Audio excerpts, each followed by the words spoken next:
اعوذ باللہ من الشیطان الرجیم، بسم اللہ الرحمن الرحیم۔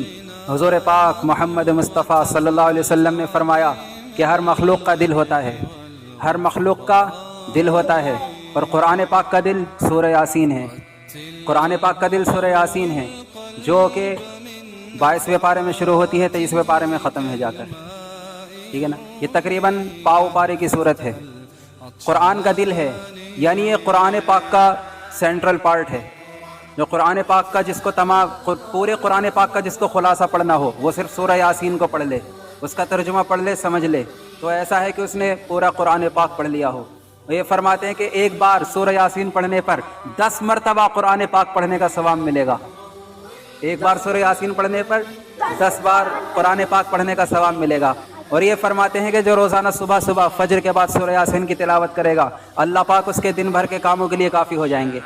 اللہ اس کے دن بھر کے کاموں میں اس کی مدد کریں گے جو صبح صبح سورہ یاسین پڑھے گا۔ اور فرماتے ہیں جو کسی رات میں سورہ یاسین کو پڑھ لے تو اللہ تبارک و تعالیٰ اس کی مغفرت فرما دیتے ہیں۔ بے شمار حدیث میں اس کے فضائل بیان کیے گئے ہیں، جو سورہ یاسین پڑھے گا اس کو یہ انعام ملے گا، اللہ کی طرف سے اسے مدد ملے گی، اور یہ سورت قیامت کے دن اپنے پڑھنے والے کی شفاعت کرے گی اللہ کے دربار میں۔ یا اللہ یہ بندہ مجھے روز پڑھا کرتا تھا، یا اللہ اس کو اس آگ سے بچا لے۔ تو اب میں باتیں بیان کرتا ہوں کہ اللہ نے اس میں بیان کیا فرمایا ہے۔ یاسین والقرآن الحکیم انک لمن المرسلین علی صراط مستقیم۔ یاسین فرماتے ہیں کہ حضور پاک صلی اللہ علیہ وسلم کے ناموں میں سے ایک نام ہے، یہ قول ہے، یہ فرمایا جاتا ہے، حالانکہ یہ حروف مقطعات میں سے ہے، ٹھیک ہے۔ اس کا اصلی معنی جو ہے اللہ تبارک و تعالیٰ ہی جانتا ہے کہ یا سے کیا مراد ہے، سین سے کیا مراد ہے، یہ اللہ تعالیٰ ہی جانتا ہے، ٹھیک ہے۔ تو اللہ تبارک و تعالیٰ اپنے نبی کو خطاب کرتے ہوئے فرماتے ہیں یاسین والقرآن الحکیم۔ اللہ تبارک و تعالیٰ وکیل بن کر آتے ہیں اپنے نبی کی طرف سے، کیونکہ لوگ یہ کہا کرتے تھے کہ آپ رسول نہیں ہیں، اللہ نے آپ کو نبوت کے لیے، رسالت کے لیے نہیں چنا۔ مکہ والے کفار تھے، بت پرست تھے، وہ حضور پر یہ الزام تراشی کیا کرتے تھے، اور حضور کو ان کی باتوں سے تکلیف ہوا کرتی تھی۔ تو اللہ تبارک و تعالیٰ خود وکیل بن کر آئے اور فرمایا یاسین والقرآن الحکیم انک لمن المرسلین، کہ ہمیں قسم ہے اس قرآن حکیم کی۔ اللہ تبارک و تعالیٰ قسم کھاتے ہیں قرآن حکیم کی، حالانکہ اللہ تبارک و تعالیٰ کو کوئی بات ثابت کرنے کے لیے قسم کھانے کی ضرورت نہیں، کیونکہ ومن اصدق من اللہ حدیثا ومن اصدق من اللہ قیلا۔ اللہ تبارک و تعالیٰ سے زیادہ اپنی بات میں کون سچا ہوگا، لیکن اللہ تعالیٰ بات میں وزن پیدا کرنے کے لیے قسم کھاتے ہیں کہ والقرآن الحکیم، کہ ہمیں قسم ہے اس قرآن حکیم کی، انک لمن المرسلین، اے ہمارے نبی جی بے شک آپ رسولوں میں سے ہیں، آپ اللہ پاک کے رسول ہیں، اور صرف رسول نہیں تمام رسولوں کے بھی سردار ہیں۔ ابراہیم علیہ السلام رسول، موسیٰ علیہ السلام رسول، عیسیٰ علیہ السلام رسول، داؤد علیہ السلام رسول، آپ ان کے بھی سردار ہیں۔ رسول تو کیا، رسولوں کے سردار ہیں، نبی کیا، نبیوں کے بھی سردار ہیں۔ علی صراط مستقیم، اور آپ سیدھے راستے پر گامزن ہیں، سیدھے راستے پر ہیں، آپ ہدایت کے راستے پر ہیں۔ علی صراط مستقیم تنزیل العزیز الرحیم، اور یہ قرآن پاک تو نازل ہوا ہے عزیز الرحیم اللہ کی طرف سے، جو بہت عزت والا ہے اور بہت رحم کرنے والا ہے، اس اللہ کی طرف سے آپ پر یہ قرآن پاک نازل ہوا ہے۔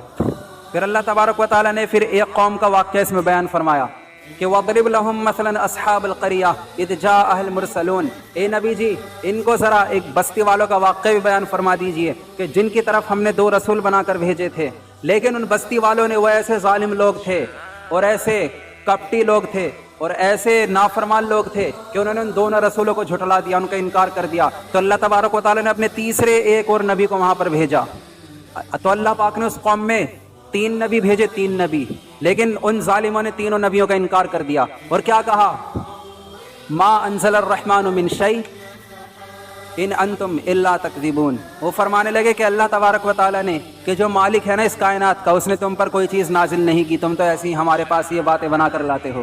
یہ قوم کے لوگوں نے کہا ان تینوں نبیوں سے کہ تم تو باتیں بنا رہے ہو، اللہ تبارک و تعالیٰ نے کوئی آسمان سے چیز نازل نہیں کی، کوئی شریعت نازل نہیں کیا، کوئی اسلام نازل نہیں کیا، بلکہ یہ تو پرانے لوگوں کی باتیں ہیں جو تم بیان کرتے پھرتے ہو۔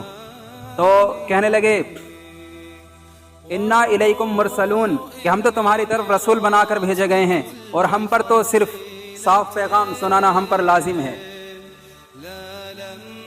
تو پیغمبروں نے کیا کہا کہ ہمارا رب جانتا ہے کہ ہم یقیناً تمہاری طرف بھیجے گئے ہیں رسول بنا کر، اور ہماری ذمہ داری تو محض صاف صاف پیغام پہنچا دینے کی ہے، ہمارے قبضہ قدرت میں نہیں ہے کہ ہم تمہیں ہدایت دے سکیں، ہدایت تو صرف اللہ تعالیٰ کی قبضہ قدرت میں ہے، وہ چاہے جس کو ہدایت دیتا ہے اور جس کو چاہے گمراہ کرتا ہے۔ کیا کہا؟ وما علینا الا البلاغ المبین، کہ ہم پر تو صرف پیغام پہنچانا فرض ہے، ہدایت اور ضلالت وہ ہمارے قبضے میں نہیں ہے۔ تو وہ لوگ کیا بولے؟ ہم نے تمہیں منحوس پایا، اگر تم باز نہ آئے نا تو ہم تمہیں پتھروں سے مار مار کر قتل کر دیں گے اور تمہیں ہماری طرف سے عذاب پہنچے گا۔ کس نے کہا؟ یہ قوم کے لوگوں نے، ہاں لڑکوں نے، لوگوں نے، ہاں قوم کے لوگوں نے کہا، کیا کہا؟ ان کی گستاخی کی، نبیوں کی گستاخی کی، کہا کہ ہم نے تمہیں منحوس پایا، اگر تم باز نہ آئے تو ہم تمہیں پتھروں سے مار کے قتل کر دیں گے۔ تو نبیوں نے کیا کہا کہ تمہاری نحوست تو تمہاری ہی ساتھ ہے، تمہارے جو یہ کفر و شرک اور یہ جو گستاخی کی نحوست ہے نا، یہ تمہاری ہی ساتھ ہے۔ کیا اگر تمہیں یاد دہانی کرائی جائے یا تو یہ کوئی غصے میں آنے کی بات ہے؟ تم کیوں غصے میں آتے ہو جب تمہیں تمہارے رب کی بات بتائی جاتی ہے؟ کیوں غصے میں آتے ہو؟ تمہیں آخرت کی بات بتائی جاتی ہے، تمہارے بھلائی کی بات تمہیں بتائی جاتی ہے، اس میں غصہ کرنے کی کیا بات ہے؟ بلکہ تم حد سے گزر جانے والے لوگ ہو، بل انتم قوم مسرفون، تم تو حد سے گزر جانے والے ہو۔ پھر اللہ تبارک و تعالیٰ نے اپنے ایک بندے کا، اس زمانے میں جو اللہ پاک کا نیک بندہ تھا، جو نبیوں پر ایمان لایا تھا، وہ اللہ تبارک و تعالیٰ نے اس کا ذکر کیا۔ اس ذکر بھی اللہ نے کتنے عجیب انداز میں کیا۔ وَجَاءَ مِنْ أَقْصَى الْمَدِينَةِ رَجُلٌ يَسْعَىٰ قَالَ يَا قَوْمِ اتَّبِعُوا الْمُرْسَلُونَ، اتنے میں شہر کے پرلے سرے سے، شہر کے سب سے آخری سرے سے ایک شخص دوڑتا ہوا آیا، اور اس شخص کا نام بتاتے ہیں حبیب بن نجار۔ کیا نام تھا؟ یہ اللہ تبارک و تعالیٰ کا نیک بندہ، اللہ کا فرما بردار بندہ، اللہ کا عبادت گزار بندہ، اللہ کا سچا بندہ، نبیوں پر ایمان رکھنے والا، آخرت پر ایمان رکھنے والا اور آخرت کے لیے فکر کرنے والا ایک اللہ کا اس زمانے میں بندہ تھا، حبیب بن نجار۔ ہاں، اللہ تبارک و تعالیٰ کو اس بندے کی تبلیغ اور اس بندے کی دعوت اور اس بندے کا کردار اتنا پسند آیا کہ اللہ نے اس بندے کا تذکرہ اپنے قرآن پاک میں کیا، اور قیامت تک جب بھی اس کی اس آیت کو پڑھتا جاتا رہے گا، اس بندے کا ذکر زندہ ہوتا جاتا رہے گا دنیا میں۔ ہاں، تو اللہ نے فرمایا کہ اتنے میں شہر کے آخری سرے سے ایک شخص دوڑتا ہوا آیا، حبیب بن نجار۔ اس نے کہا، اے میری قوم کے لوگوں، تم ان کی پیروی کرو، ان کی بات مانو جو بھیجے گئے ہیں تمہاری طرف، اور ان کی پیروی کرو جو تم سے اس کا اجر نہیں مانگتے اور وہ سیدھی راہ پر ہیں۔ ہاں، وہ تم سے اس کا اجر نہیں مانگتے، وہ تم سے پیسے کا مطالبہ نہیں کرتے، کسی کھانے کا مطالبہ نہیں کرتے، بس ان کا مطالبہ تو صرف اتنا ہے کہ اللہ کو مان لو اور اللہ کی مان لو، بس اتنا مطالبہ ہے۔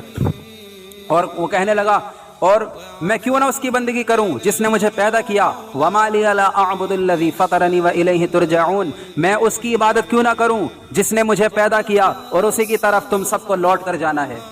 تم کتنا ہی انکار کر دو، لیکن تم کو بہرحال مرنے کے بعد اس کی طرف لوٹ کر ہی جانا ہے، جہاں سے تم آئے ہو وہاں ایک دن تم لوٹ کر چلے جاؤ گے۔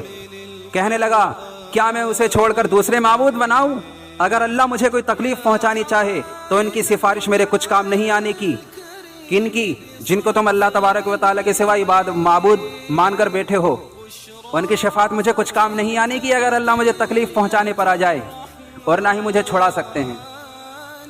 ہاں جی، ہاں، اللہ کے نبی فرماتے ہیں ایک صحابی سے کہ اگر تمام انسان تجھے تکلیف دینے پر آ جائے تو ہرگز تجھے تکلیف نہیں پہنچا سکتے جب تک اللہ تبارک و تعالیٰ نہ چاہے، اور تمام انسان اگر تجھے نفع دینے پر آ جائیں، تجھے فائدہ پہنچانے پر آ جائیں، تو ہرگز تجھے فائدہ نہیں پہنچا سکتے جب تک اللہ تبارک و تعالیٰ نہ چاہے۔ تو تمام نفع نقصان کا مالک وہ اللہ تعالیٰ ہی کی ذات ہے۔ تو کیا کہنے لگا بندہ کہ کیا میں اللہ تبارک و تعالیٰ کے علاوہ اور معبود بنا لوں جن کو تم پوچھتے ہو اس کے سوا، حالانکہ وہ میری سفارش نہیں کر سکتے اللہ کی بارگاہ میں جس دم ہم کھڑے ہوں گے، اور اگر میں ایسا کروں گا تب تو میں سری گمراہی میں ہوں گا، تب تو میں بہت گمراہ انسان ہوں گا، اور میں تو تمہارے رب پر ایمان لے آیا، بس میری بات سن لو۔ کیا کہا؟ انی آمنت بربکم فاسمعون، میں تم سب کے رب پر ایمان لے آیا، کس رب پر جس کا تم انکار کرتے ہو، میری بات دھیان سے سنو میں کیا کہہ رہا ہوں۔ تو قوم کے لوگوں نے اس کا کیا صلہ دیا؟ اس بندے کو قتل کر دیا اس بندے کو۔ اس کی بھی ایک لمبی تفصیل ہے کہ کیسے قتل کیا، حالانکہ اتنا آسان نہیں تھا اس بندے کو قتل کرنا، حالانکہ اس بندے کو بھوکے شیروں کے سامنے ڈالا گیا، لیکن شیر کیا کرنے لگے, اس کے پیروں کو چاٹنے لگے. اس بندے کو جو ہے بہت اونچائی سے پھینکا گیا, لیکن وہ بندہ پھر بھی بچ گیا. اس بندے کو جو ہے تیر مارے گئے, وہ بندہ پھر بھی بچ گیا. میں کئی طریقوں سے اس بندے کو قتل کرنا چاہا, لیکن قتل کر نہیں سکے. پھر اس بندے نے خود ہی کہا کہ مجھے تم کیسے قتل کر سکتے ہو. فرمایا کہ کوئی تیر انداز لاؤ, اور تیر انداز مجھے جو ہے نا اللہ تعالیٰ کا نام لے کے مجھ پر تیر چلائے تو میں قتل ہو جاؤں گا.